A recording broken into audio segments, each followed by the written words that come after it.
Hello tout le monde! Aujourd'hui je vous emmène avec moi faire des pizzas, mais des pizzas comme au camion, voire même comme au restaurant.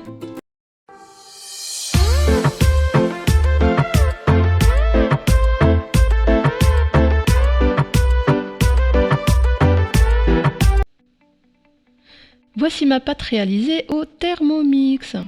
Alors oui, je ne suis pas maquillée et je suis en pyjama puisque la vidéo a été tournée samedi soir.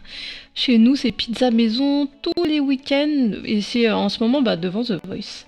Donc j'ai décidé de ne plus trouver d'excuses pour ne pas filmer parce qu'à chaque fois je me trouve des excuses, je ne suis pas maquillée, je suis en pyjama.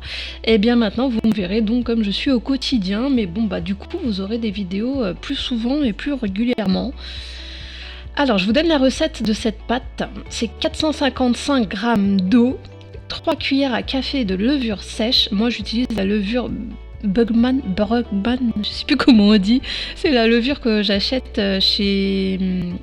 comment ça s'appelle déjà? Chez Gamme Vert. Voilà, ça me revient. Elle est très bien cette levure, même pour faire le pain. Ensuite, j'en étais donc à 3 cuillères à café de levure sèche. Je laisse tourner le Thermomix 2 minutes à 37 degrés, vitesse 2. Je rajoute 780 g de farine, 6 cuillères à soupe d'huile d'olive et 3 cuillères à café de sel et je pétris le tout durant 2 minutes. Ensuite, je transfère ma pâte dans un saladier et je la laisse pousser durant 2 heures. Avec ces quantités, vous en aurez pour 4 pizzas. Ce qui vous fera 4 pâtons de 320 g chacun.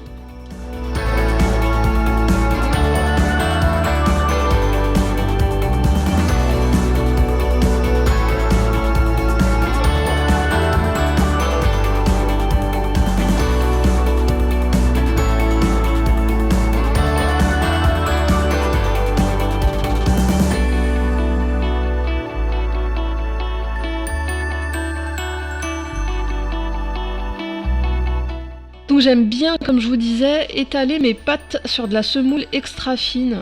Ça permet en fait à la pizza de ne pas coller. J'avais vu que les pizzaiolo faisaient exactement comme ça, donc pour que la pâte ne colle pas. Par contre la dernière fois j'en avais mis trop et j'ai eu la mauvaise surprise en fait que ça fait un peu cramer ma pierre à pizza. Vous allez voir après dans quoi je cuis mes pizzas. C'est un four qui donne du coup vraiment des pizzas maison. C'est un four qui cuit en 4 minutes et il monte très haut à 400 degrés. Mais c'est un four électrique et j'ai flippé parce que j'ai ouvert mon four et il y avait des flammes quoi. Donc j'ai appelé mon chéri à la rescousse. J'ai eu très peur. Ça faisait carrément des flammes. Donc il faut faire attention avec ce genre de four, c'est quand même assez dangereux. Donc la semoule fine, j'en avais mis trop, du coup c'était venu en dessous la pizza et ça avait fait des flammes dans mon four. J'ai eu très peur. Donc c'est pour ça que là j'en ai mis pas trop, mais du coup j'en ai pas mis assez. Là je vous montre la semoule, donc c'est la semoule que j'ai achetée à Cora, c'est de la semoule de blé dur extra fine. Donc là cette fois-ci j'en avais pas mis assez, du coup ça a collé, je fais ça comme vous voyez sur mon plan de travail. Et comme j'en ai pas mis assez, ça a collé au plan de travail, donc c'était une galère pour la décoller du plan de travail ma pizza. Donc c'est pour ça que vous verrez la cuisson au four de la première pizza, car les autres, j'ai laissé mon doudou galérer. Bon, lui-même il m'a dit là je vais faire, mais bon il n'était pas content, hein, parce qu'il m'a dit mais qu'est-ce que t'as foutu? Il faut en mettre plus. Alors que la dernière fois il m'a dit qu'est-ce que t'as foutu? T'en as mis trop, c'est pour ça que ça a cramé. Et donc là je l'ai laissé gérer. Il a réussi à les décoller avec tant bien que mal. Il y en avait une magnifique que vous allez voir que j'ai fait en cœur, j'avais fait exprès pour mes pépettes, une belle pizza en cœur et tout, et puis comme elle a collé forcément quand elle a cuit ça donnait pas trop une forme de cœur.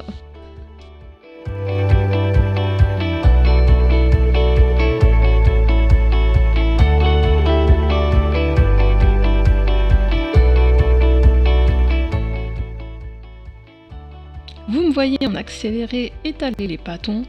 Franchement, je suis pas une grande fan de cuisine, mais alors faire des pizzas, c'est une passion pour moi. Je sais pas si vous faites des pizzas et si c'est pareil pour vous, mais j'adore. C'est un plaisir d'étaler les pizzas et puis de voir le résultat que ça donne, que c'est du 100% maison, qu'on a fait ça nous-mêmes et qu'on va se régaler grâce à nos mains d'expertes, si on peut dire ça comme ça. Et aussi je suis fan de pizza, je vous avoue, c'est mon petit péché mignon, j'adore ça. Pourtant je suis pas italienne, hein, je suis espagnole française, mais alors j'adore les pizzas. C'est miam miam, c'est trop bon. Vous avez pu voir aussi que je jauge le gabarit de ma pizza en fonction des pelles à pizza qui sont fournies avec mon four. Parce qu'il ne faut pas que ça dépasse non plus du four à pizza, sinon ça va écraser les bords de la pizza. Donc il faut juger en fait selon la pelle de la bonne taille de la pizza. Et donc c'est ces pelles-là, elles sont super sympas, elle est divisée en deux, puis ça va permettre de venir prendre la pizza en la faisant glisser sur les côtés quand on a mis assez de semoule et que la pizza ne colle pas au plan de travail, bien sûr.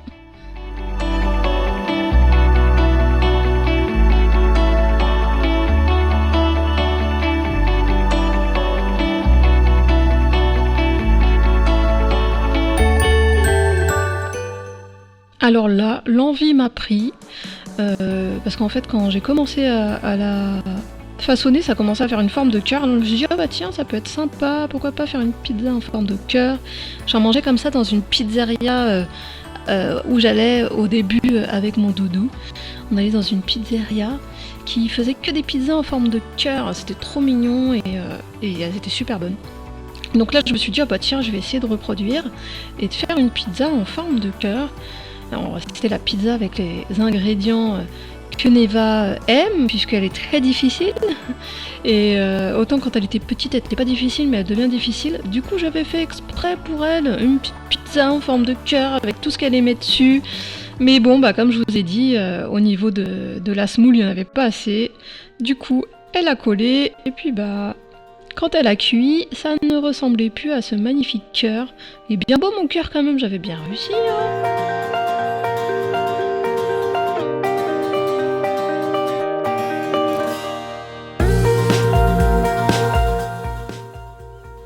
Allez, rien que pour vous, un gros plan sur la façon dont j'étale la pâte. Pas en accéléré, comme ça vous voyez bien le temps que ça prend, les gestes que je fais. Donc c'est pour ça que je vous laisse avec ce plan à la vitesse normale, on va dire. Ma caméra. Focus, où es-tu? Ah, ça va quand même. Non, focus, où vas-tu?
honnêtement, je suis en train de regarder en même temps que vous et je me dis que ça pourrait être bien plus rapide. Hein. Je suis lente. 5 minutes à étaler une pizza, mais non, c'est pas possible. Il faut que je prenne des cours de rapidité. Hein. En plus, en regardant les images, je me dis que je me prends la tête pour rien, en fait, je crois. J'étale trop. Ça pourrait aller plus vite. Je crois qu'au bout de 2-3 minutes, elle était même très bien étalée. Je vais en prendre le son pour la prochaine fois. Hein. Et voilà le fameux four à pizza. Donc c'est un four de la marque Ariette. C'est un four à pizza électrique. À l'intérieur, vous avez une pierre à pizza. Donc ça cuit vraiment comme dans un four à bois en fait. On a la sensation de manger une pizza qui a été cuite dans un four à bois, comme dans un camion ou dans un restaurant. Ça a vraiment un goût, vraiment le bon goût des pizzas quoi. Ça n'a rien à voir avec le four. Avant, j'avais également une pierre à pizza qui se met dans un four. C'était un cadeau de mon papa et de ma maman. Et alors, effectivement, ça faisait quand même des meilleures pizzas que cuites au four, mais ça n'avait rien à voir. Et puis l'inconvénient des pierres à pizza qu'on met dans le four, c'est qu'il faut allumer le four 1 heure avant pour que la pizza elle emmagasine la chaleur, donc c'est juste pas possible. Là, l'électricité, voilà quoi, ça fait mal. Donc là, ce four-là, il est génial. On l'allume, il faut laisser chauffer la pierre 10 minutes. Donc ça monte bien à 400 degrés. Et puis ensuite c'est bon, on peut enfourner les pizzas. Comme vous voyez sur le carton, on peut faire d'autres choses, du pain, des croissants. Je n'ai pas testé encore, j'ai juste testé les pizzas. Donc on peut faire pas mal de choses. Même j'ai vu qu'on pouvait faire du poulet. Non, je n'ai pas testé non plus. Hein. Et donc là vous avez, il y a marqué minuteur 30 minutes, donc vous avez un minuteur. Bon, je m'en sers pas trop, moi je m'en sers un petit peu quand je préchauffe le four, je le mets sur 10 minutes pour que je sache que ça fait 10 minutes qui tourne. Mais bon, sinon je me sers pas trop de minuteur. Et puis vous pouvez aussi régler la température bien sûr. Vous pouvez le mettre moins fort. Donc comme vous voyez, il a cramé. La dernière fois, c'est tout noir, mais c'est comme les pierres à pizza. Ça reste comme ça et puis c'est normal. J'ai vu qu'il y en avait qui changeaient la pierre de leur four. On peut apparemment changer la pierre par une pierre en terracotta. On peut aussi le modifier, qui cuise plus fort. Mais honnêtement, c'est pas chose que je ferais parce qu'il cuit déjà, je vous assure, assez fort. La preuve, il a failli prendre feu la dernière fois. Donc je ne le modifierai pas. Franchement, il est top. Il est top, il est mieux que les Ferrari. Les Ferrari, apparemment, il faut les modifier pour qu'ils soient bien, mais alors lui, je vous assure que sans modification, c'est le top de chez top. Je l'avais acheté sur Amazon, en promotion, en solde, parce que normalement, il coûte quand même assez cher, il me semble. Donc je vous mettrai le lien en barre d'infos pour que vous puissiez le voir. Alors pour faire ma sauce, j'utilise de la purée de tomate et du concentré de tomate. Les deux viennent de chez Lidl. Du coup, je mets une brique entière de purée de tomate et à peu près la moitié de ma boîte de concentré de tomate puisque c'est un double concentré de tomate. Donc si vous avez des petites boîtes, en gros une petite boîte entière. Je rajoute également, alors normalement j'aurais mis de l'origan si j'en avais pas, donc sinon je mets de l'origan et un petit peu de sucre, c'est le seul, l'origan et puis à la rigueur du basilic aussi si j'ai du basilic. Si j'en ai pas en deuxième lieu, je préfère faire avec des herbes de Provence, sauf que je n'avais pas non plus d'herbes de Provence. Du coup j'ai fait avec ce que j'avais sous la main, c'est-à-dire mon mélange pour salade. Et avec un petit peu de sucre, et voilà, ça fait une super bonne sauce de base pour la pizza. Franchement, ça a un très bon goût. Alors là, j'étale ma sauce sur toutes mes pizzas. Donc je mets à peu près une bonne louche de sauce, voire une louche et demie. Donc c'est une toute petite louche, pas une grosse louche. Et comme vous voyez, j'essaye de décoller quand même la pâte avant. Je crois pas que ça a collé, je pense que c'est le poids des ingrédients. Mais j'avais essayé de décoller avant de mettre la sauce. La mozzarella que j'ai mixée au Thermomix. Donc il y avait 800 g de mozzarella. J'ai tout mixé mais je n'ai pas tout mis. J'ai peut-être mis 600-700 g de mozzarella pour 4 pizzas. On adore la mozzarella. Pour la première pizza, ça va être chorizo d'Espagne bien sûr, du véritable chorizo espagnol. Poivron et puis olive noire.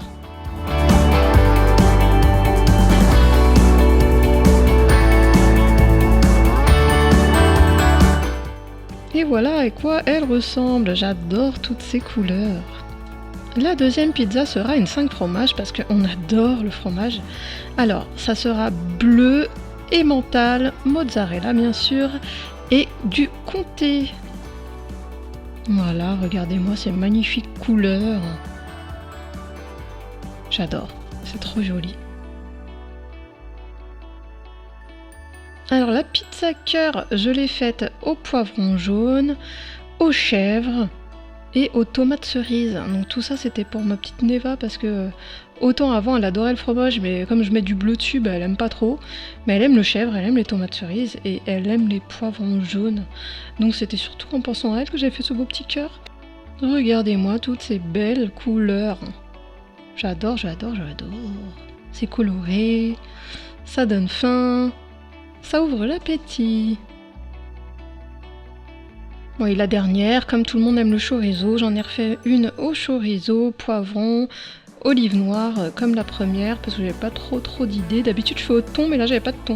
Je fais préchauffer le four durant 10 minutes. Bon, et là, eh bien, vous allez voir comment je galère à décoller cette pizza, qui pourtant, j'avais bien décollé ma pâte avant de mettre ma sauce, mais bon, je pense qu'il y avait vraiment pas assez de semoule et le poids des ingrédients, ou peut-être trop de sauce, je sais pas, peut-être trop de sauce qui a fait que ma pâte a bien collé au plan de travail. Alors maintenant que le four a préchauffé, eh bien c'est le moment d'enfourner la pizza. Donc j'enfourne la première que j'ai faite au chorizo, poivron et olive. Donc avec cette petite pelle comme je vous ai dit qui est super pratique. Sauf que là j'ai senti que ça avait... du coup le fait de l'avoir manipulé et essayé de décoller du plan de travail, ça l'a un petit peu abîmé en dessous. Du coup, eh bien, ça va cramer en dessous. Alors autant je mets pas je mets trop de semoule, ça crame, mais je mets pas assez de semoule, bah, le fait que ça s'est un petit peu abîmé en dessous, ça va cramer aussi, vous allez voir après. Enfin cramer, après je m'entends, hein, c'est toujours aussi bon à la dégustation. Et puis qui n'a pas eu une pizza qui sort comme ça du four à bois en fait, hein, elles sont tout le temps il y a tout le temps un petit peu de noir. C'est ça qui prouve aussi que c'est des bonnes pizzas qui sortent du four. Moi personnellement ça me dérange pas. Donc je vous montre l'heure, il était 21h44 quand j'ai commencé à la mettre en route. Donc c'est pour vous montrer que ce four franchement est top. Il chauffe bien en 4 minutes et en 4 minutes on a vraiment une pizza comme un camion bien cuite en fait. Après si on la veut moins cuite, en 2 minutes franchement c'est cuit quoi. Là vous voyez déjà elle est cuite, elle est pas crue quoi. La pâte n'est plus crue déjà.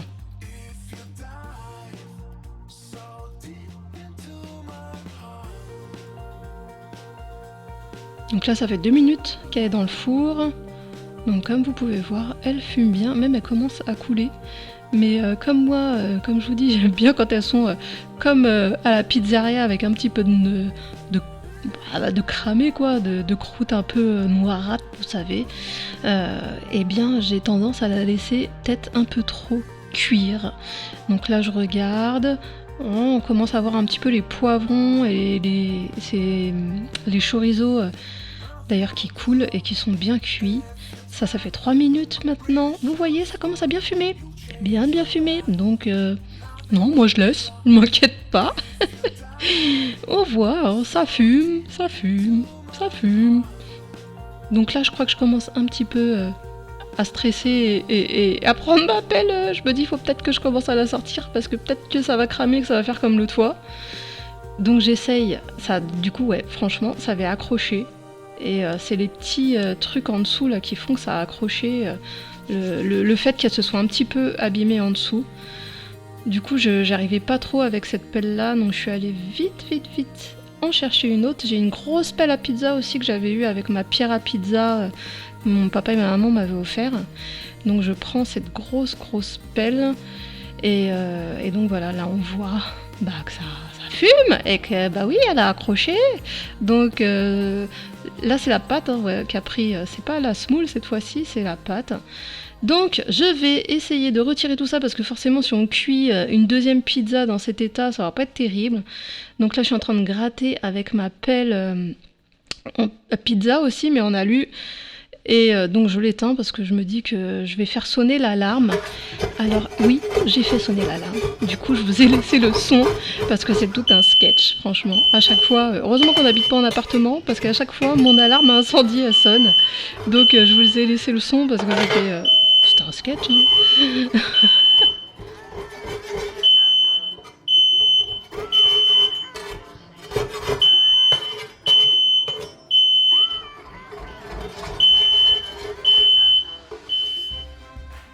Et voilà, moi j'adore quand elles sont cuites comme ça, que ça a vraiment l'aspect cuit au feu de bois, donc c'est pour ça que je l'ai laissé un petit moment.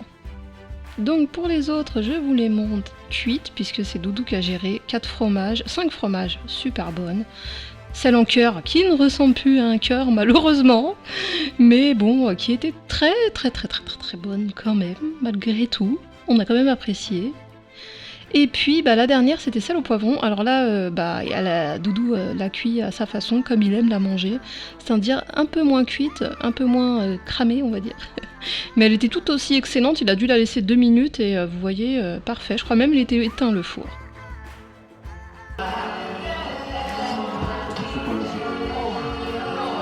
Est-ce qu'elle est bonne la pizza de maman? Très bonne. Très bonne? Elle est comme au camion? Presque. C'est quoi la Elle meilleure? a un bon goût. Elle a un bon goût? Et voilà, j'espère que cette vidéo vous a plu, que vous avez aimé suivre mon aventure pizza 100% maison. Surtout n'hésitez pas à vous abonner si ce n'est toujours pas fait. Là en bas à droite, il y a marqué s'abonner, vous cliquez dessus. Vous cliquez aussi sur la petite cloche pour être informé de nos futures vidéos, puisque j'ai décidé d'être plus régulière et de poster au moins 2 vidéos dans la semaine. Si vous avez aimé cette vidéo, n'hésitez pas à mettre un j'aime, à nous faire part de vos commentaires, c'est ce qui fera évoluer la chaîne. Donc si vous voulez nous revoir dans de futures vidéos, n'hésitez surtout pas les amis. Je vous fais un gros bisou et puis je vous dis à bientôt.